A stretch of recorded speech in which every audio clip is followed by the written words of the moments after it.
You don't give a fuck about me. Can't get a job, but they drug test me.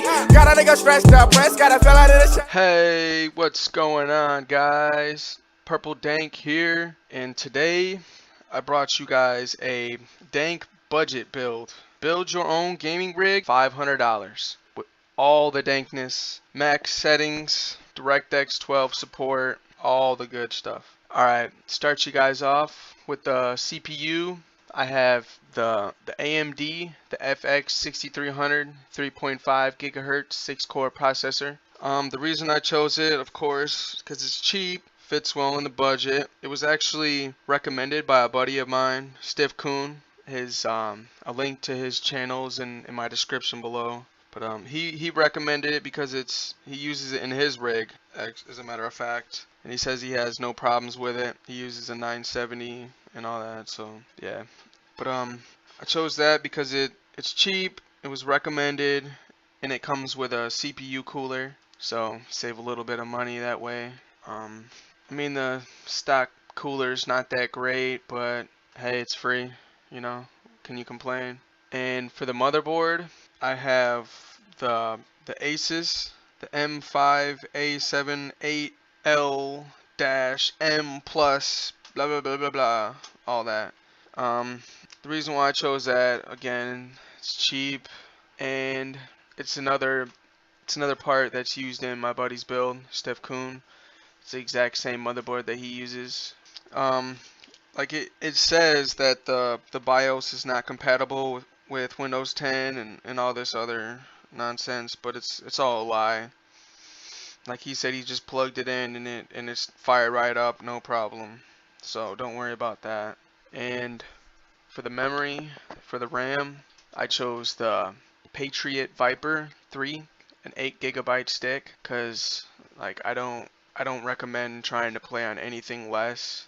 Like that is like as low as you can go. I would say is 8 gigs. Like you might actually max out at 8 gigs, like hit the cap. Like if at all possible, I'd go higher, but 8 gigs will be fine for a start. For the storage is the Hitachi 1 terabyte mechanical drive, 3.5 SATA 3.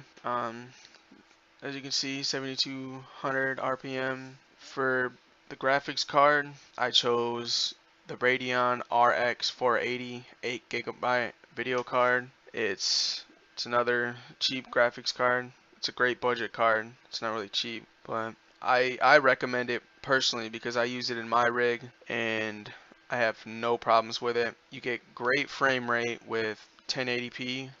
Get good frame rate with that, and I also use it for 1440p gaming, and I still get good frame rate with that. Just mess around with your settings a little bit and you'll be able to get your 60 frames, no problem. In 1080p you can get pretty much max settings in all your games, but in 1440p, like I said, you got to play around with it, and but you'll still get your 60 frames for your shooters, for those of you who play first person shooters and stuff. And for the case, I chose the Logitech CS136B8 ATX mid-tower case. It comes with a 480 watt power supply. That's the reason why I chose that. It's a bundled together, save some money. But like for the case, if it's your first time building, I do not recommend building in anything smaller than a mid-tower because it'll most likely be hell trying to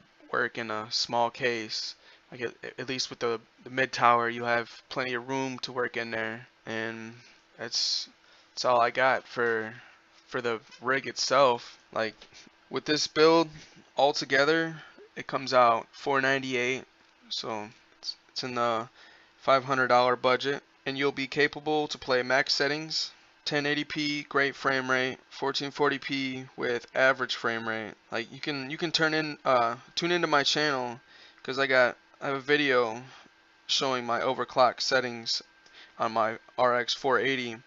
It's the settings I use to get like the max performance out of my card to play 1440p. Like not all cards are the same, so don't expect to get the exact same overclock that I have, but like you should be able to get pretty close to it and be able to get more out of your card if you choose to to go that way and overclock, but by itself, playing like stock should be fine. And plus, once you start messing with the voltage and all that, and it shortens the lifespan on your card, so it's not recommended. Like that, just like I said, it shows that you could play max settings on a budget. So for those of you that say, "Oh, PC gaming is so expensive," blah blah blah, for $500, like for those of you that paid $500 on a console when it first came out, the Xbox One, you can do the same with a PC and have the option to upgrade, like in the future when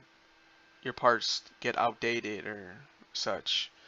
Like there's no upgrading ability with a console, but with a PC it's definitely possible. And you can mess with your settings. So yeah, like building your own rig is so simple.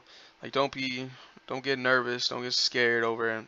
Like it's literally like you just snap or screw some parts together, and all you got to do is watch a few videos on YouTube and like get a general idea of like how things work, where they go, and that's literally it. You're gonna have your 1080p ultra settings, hardcore gaming on a PC with just a low budget of $500. It's that simple, guys. Well, that's about all I got.